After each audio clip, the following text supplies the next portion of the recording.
I'm going to do a quick week 2 update on our garden. We're trying a sort of a back to Eden style garden where you've got mulch, kind of wood chips on top of what we've planted. So we didn't actually plant like into the wood chips. We made holes where we made plants.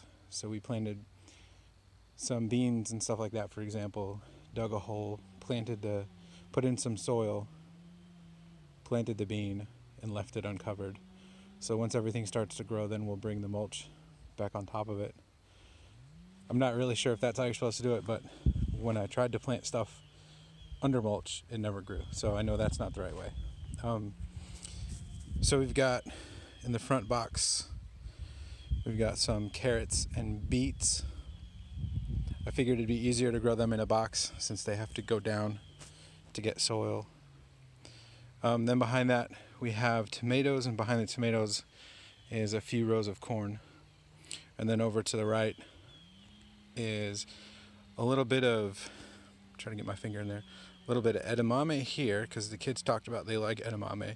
And then I've got 2 rows here of beans. One is just a regular green bean, and the other one we got from Seed Savers. It's called a dragon tongue. It's purple and green, and we thought the kids might enjoy it. I'm trying something different. Back here in the corner, I put a watermelon. And it might be a little bit early for the watermelon. It's the beginning of April in Virginia. And I really don't think it's going to get cold. So I know watermelon might be a little bit later, but it takes a couple months to start maturing. So May to June, maybe we're into July before we start getting watermelon. And my hope is that is sufficient. So we planted this kind of N shape last week, and then these other 2 rows we planted today with some starts that we had indoors. So we've got peppers here in the front, and then behind that are a variety of cabbages and Brussels sprouts. So my tray tipped over because the wind blew it, and I'm not sure the difference between Brussels sprouts and green cabbage. The red cabbage was kind of easy, but I decided it's all kind of the same thing. So maybe I'm wrong about that, maybe I'm not. So I planted kind of, I don't know if I can zoom in. Yeah. So like let's see, 2 here on the bottom, 1 in the middle, and then 2 on the top is how I kind of planted the pattern to see if that is far enough apart, taking advantage of as much space as possible. And then on this side is just some of our greens. It's a very small green patch for now. Some of it you can kind of see where we've got some stuff already there. That was started indoors.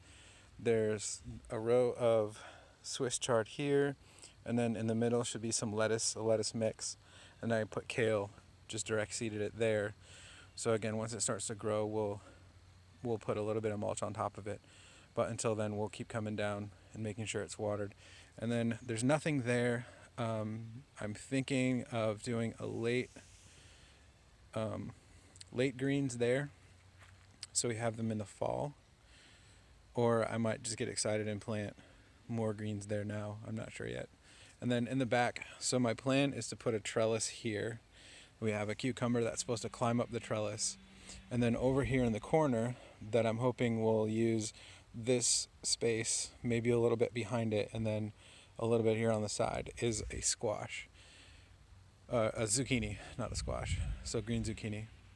I may get yellow squash to put with it so that we have green and yellow. And then to keep the deer out, I bought this mesh netting that you probably can't even see. I got it on Amazon, $20 for a 100-foot by 7-foot roll. And it's a lot finer than I thought it would be. It feels pretty sturdy, but I don't know, we'll see. The roll came folded in half, so it's only probably 3.5 feet tall right now, which might be all right. And I'll see how it goes. Maybe I need to take it up the other foot. So then turning around, we've got our apple trees. There's a Fuji here, which got eaten a lot by the deer last year. So it's starting to come back a little bit. And then over here is might be another Fuji. I can't tell. But I'm excited about these because we have blossoms. It's the first time we've had blossoms. So, at least I think it's blossoms. It could be other leaves, but it might be blossoms. It'd be cool if it's apple blossoms. And then just here, this is an experiment. A friend of mine who has been farming for pretty much his whole life said that sometimes he'll just take a handful of kale and lettuce and just kind of broadcast it on some soil. This is where the carrot box used to be, and there was some soil left there, so I scratched it up and I broadcast some greens on it maybe a little bit less than a week ago, and we'll see what that does. And then here is the garlic, two cloves of garlic I planted just to see what would happen last fall, and they're still there. They made it through the winter. And then those are onions that I thought had died last fall and through the winter, but they came back. And then you can barely see the little onion patch there. So another box. This one is the oniony type stuff. It's not covered because I've heard that deer and stuff don't mess with garlic. So I'm trying that out. And then the last thing we have is our blueberry patch. Hardly can call it a patch, but there's blueberry plants here, and one of them has the nice white flowers on it that I can't get to focus there. So that could be cool if we get some blueberries.